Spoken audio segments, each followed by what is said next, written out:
we mentioned that there are 5 classes of vrittis: Pramana, Viparya, Vikalpa, Nidra, Smriti.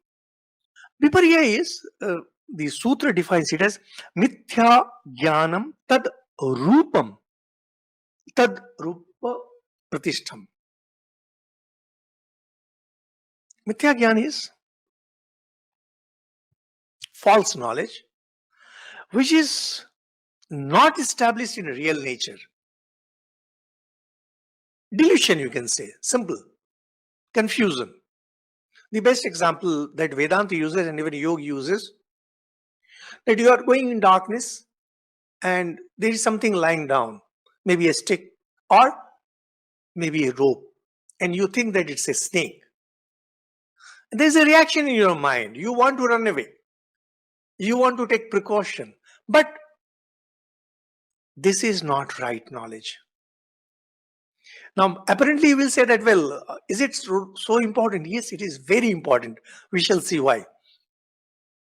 This Mithya Gyan, there are lots of things in our life, lots of things, which depend on Mithya Gyan.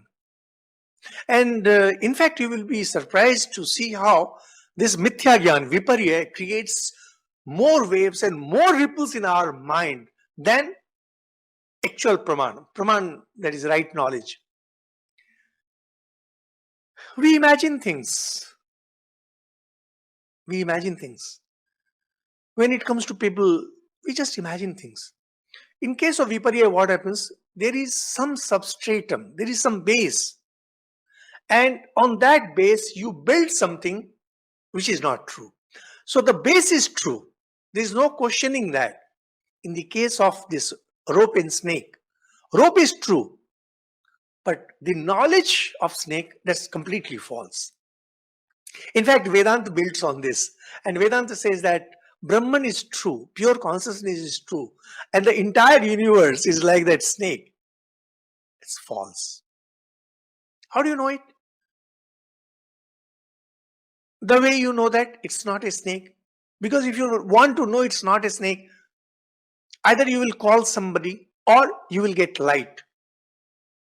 Once you have the realization of self, that is getting the light,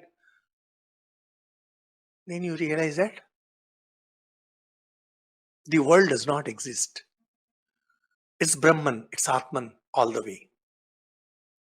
Now, once you know that it's a rope, where did the snake go? Nowhere. Because snake never was. Once you gain the knowledge that it's all Brahman, it's all Atman, you know that you are Purusha. Where does the world go? Nowhere. It was never there. But I know that this world exists exactly the way you know that the snake exists. Now see, we don't want to get into this kind of philosophical discussion because that's not our goal. We are more into the practical aspects of yoga. But then it's good to know that how a lot of things, people say that expectation is what creates pain in our life. What is expectation? It's Viparya. Hope, it is Viparya. There is some reality, and then you build a reality of your own.